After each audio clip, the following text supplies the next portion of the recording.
Thank you so much. Thank you for having me. It's an honor to be here.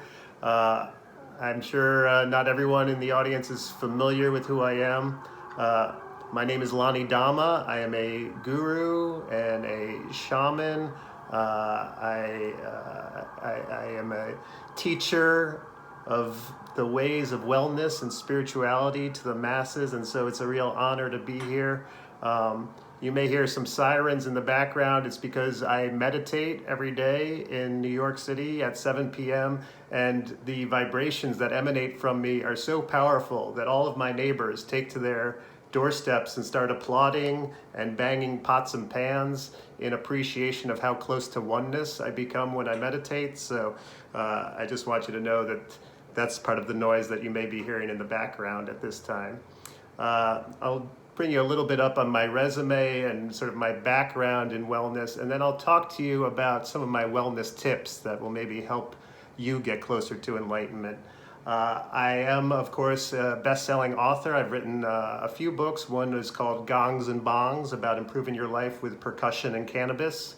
Then I also wrote a book called The Life-Changing Magic of Tidying Up Your Purse, which is about, throwing away lipstick and, old things that, receipts and stuff like that, and how that can really liberate you as a metaphor for just letting go in general. And then, of course, the bestseller, I wrote Love Karma, 100 Ways to Make Your Relationship Last, a book that I wrote with my ex-wife. So I am also a guru to the stars. A lot of you may know me through my work with various celebrities, like Oprah, and Sting and Kanye West and Vladimir Putin. And I think you can see through my work with them how much closer they've gotten to enlightenment. And before I embark on some of the tips that I want to tell you about, I will say before this session began, I did take a heroic dose of what I call Long Island ayahuasca tea, which is basically where I combine ayahuasca, LSD, psilocybin mushrooms, peyote, ketamine, DMT, MDMA, and bath salts into a smoothie. And then I also put in a little bit of flaxseed powder. And I drink that up before I ever give a presentation. So right now I am hallucinating a great deal, but that's just getting me closer to, the earth spirit and the message that I want to communicate to you. I would also like to mention at this point, although I seem like a straight white male, I actually identify as an Asian cisgender woman. So I just want to make sure to get that across if people are wondering. So what I wanted to do was start off with some of the tips, and people ask me, where did you learn so much? How did you become a guru? Well, I have been a sales associate at Lululemon for the past 7 years, so that's been extremely helpful. I also attended an internet monastery for about a decade, so I have a lot of training, and I do have a practice where I see patients who refer to me as doctor, but I find that these titles are a very Western sort of way of dealing with things, and so I'm not a real believer in labels or certification or the legal system. Those aren't things that I really go by in my practice. So let's talk about how you can kind of be more healthy, how you can be well, how you can get closer to enlightenment. And the first thing that I always say is tantric sex. I mean, in general, the average time that I have sex is 27 hours. Now, of course, you may want to go longer. To me, sex is like a marathon. I think that's the best way to approach it. So that's why I always tape my nipples first. Sometimes I defecate behind a dumpster. I really like to get in it. Just go all the way with it. And then after I'm done, I like to wrap myself up in an aluminum blanket. It's really, for me, it's sort of like a health marathon is the way that I view it every time I have sex. Another thing that I think is a great tip that you can also follow is I measure how close I am to enlightenment by the number of Instagram followers I have. And I think that's a key, that you always want to be trying to be an influencer. Influencers are really our culture's version of monks, is what I always say. So get out there, do yoga on a rock by the ocean, in your bikini. It's a great way to build up followers and then get closer to enlightenment. I find that to be key. Another thing that I love to do is I meditate all the time. I actually use an app It's called Kangaguru, and it's like Uber, but for meditation. So what you do is you just press a button and you can have someone do your meditating for you, which is great. So they have a bunch of like super monks who go off and meditate for you. And you can even pull up a map and see how close they are to enlightenment on the map within the app. So I find that to be super handy, and it saves me so much time from having to do all that pesky meditation on my own. To be able to outsource it is really helpful. Also, of course, I am a vegan. I mean, you knew that.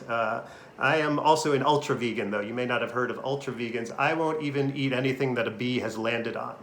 So really, I basically exist on seaweed and dirt is mostly how I nourish myself. But I feel it's just the kind thing to do. You know, the bees have landed on plants, and I don't see why we should feel entitled to, you know, their property, is how I view it. I am also lactose intolerant and gluten intolerant, and just intolerant in general. You know, new ideas, I'm intolerant to them.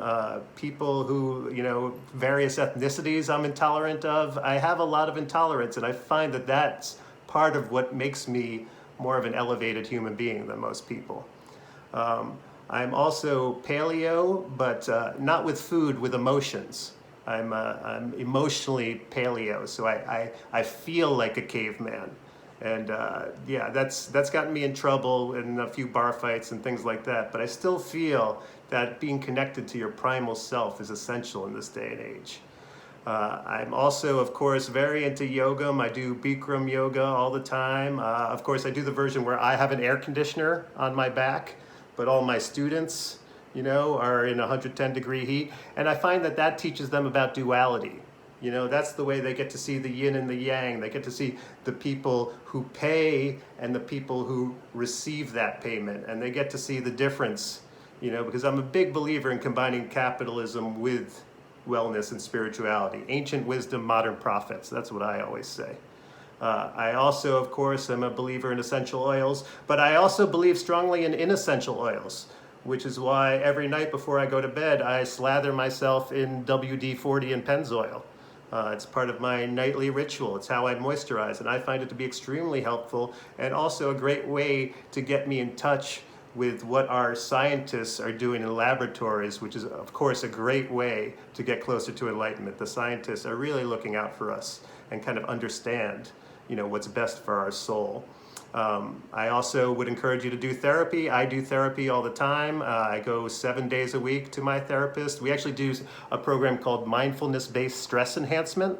So every time I go, my therapist is trying to frighten me or play pranks on me or just dump, you know, boiling hot water or some sort of, you know, scary thing. And I am terrified every time I go to my therapist. But then the rest of my day is really a breeze compared to that. So I strongly encourage that.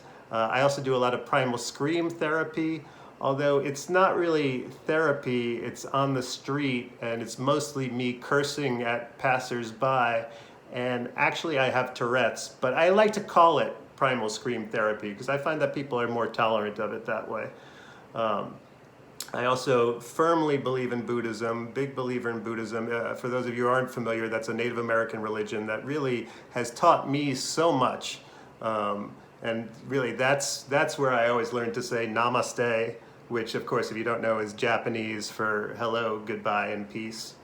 And I'm also a believer in sound healing. I think sound healing is very important. I do my sound healing, not with bowls, I do it with police and ambulance sirens. So I just put sirens on both sides of me.